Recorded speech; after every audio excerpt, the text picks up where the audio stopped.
This is the Canon G7X Mark II. Its baby brother has been the go-to vlogging camera for the past several years, and this is the new released one that just came out, and I want to give you guys my full review on how this thing performs as a vlogging camera for YouTube, and if it's worth your money or not. All that's coming up.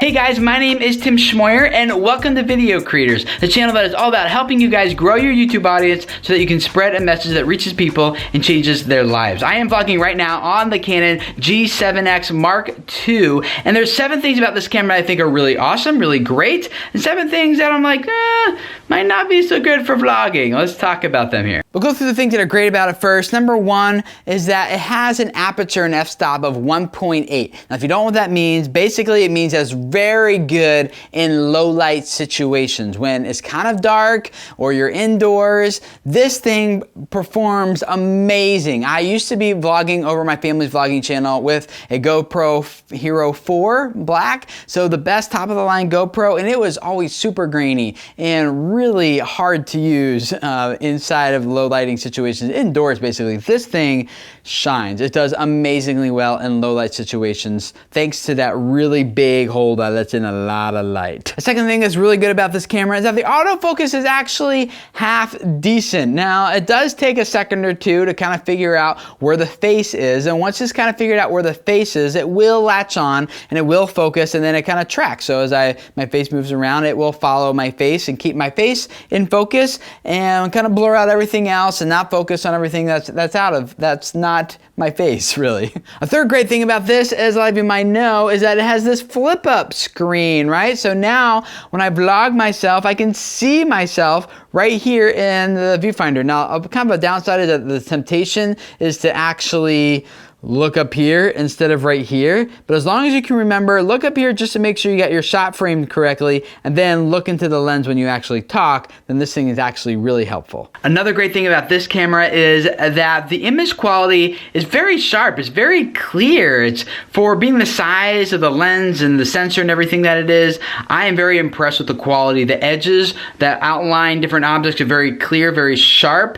very tic-tac, as opposed to like on the GoPro, the lines that differentiate like my shoulders in the background, for example, would be very blurry, very fuzzy, and not a very high quality image at all. A fifth great thing about this camera for vlogging is that it has image stabilization built right in. So if you kind of have like shaky hand or you move it around, like this can lock down a lot of that and remove a lot of the simple handshake that comes just from holding it. Now there are some specific settings that I've learned from some other people who have this camera actually that work best for vlogging so that you still can kind of get some motion to it without it kind of like locking in on things. The best image stabilization settings, if you go into IS settings here, make sure your IS mode is on continuous, that your dynamic image stabilization is set to low, and then you're going to go back out of here in this auto level, make sure that is on disable, and that will get you the best results for image stabilization with vlogging. Number 6, battery life is actually really good on this camera as well. My wife shot in 60 frames per second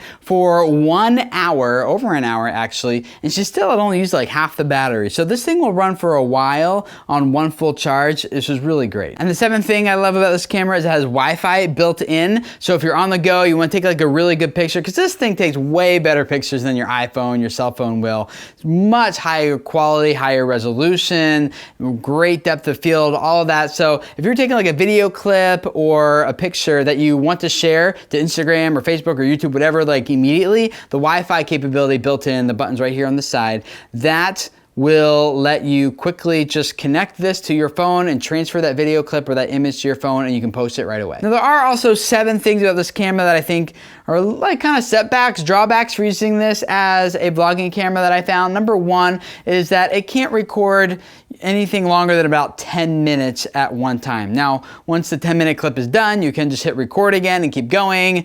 But because of the limitations of the file sizes, it can't be more than 4 gig on the card, it just kind of stops recording after around 10 minutes. Number 2, this camera is kind of big for your pocket.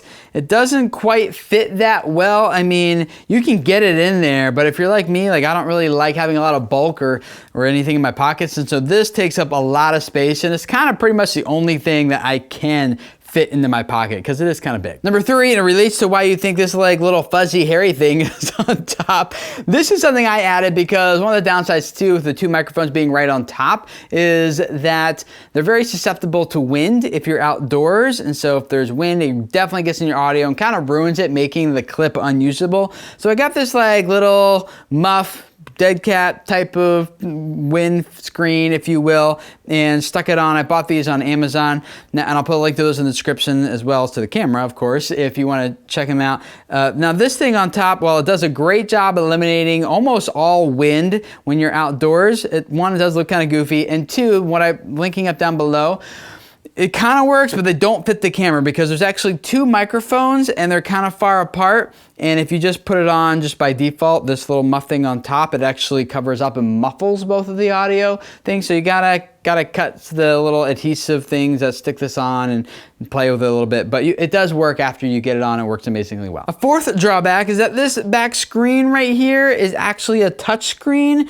and you can use it for if you're like, you want to say, hey, focus on this, or if you want to quickly change some settings or something, that's really convenient. But the downside when you're vlogging is that when you're moving it around, pointing different things, maybe you want to point it down to vlog this, but then you want to flip it up and point it yourself. It's really easy to touch stuff, and I found a few times that settings get changed while I'm just vlogging, pulling it out of my pocket, setting it down, picking it up again. It's really easy to just change settings, and you don't want that to happen. Obviously, you want all of your video clips to kind of look uniform, look like similar. So that's a pretty big drawback. A 5th drawback is that this record button right here is kind of in an awkward spot like to hit. So if you're pointing it at yourself, you're talking, you kind of got to know exactly right where to feel to get it. Otherwise, it's really easy to press this other button right next to it, which is like a function or something else, you know, it just changes settings instead.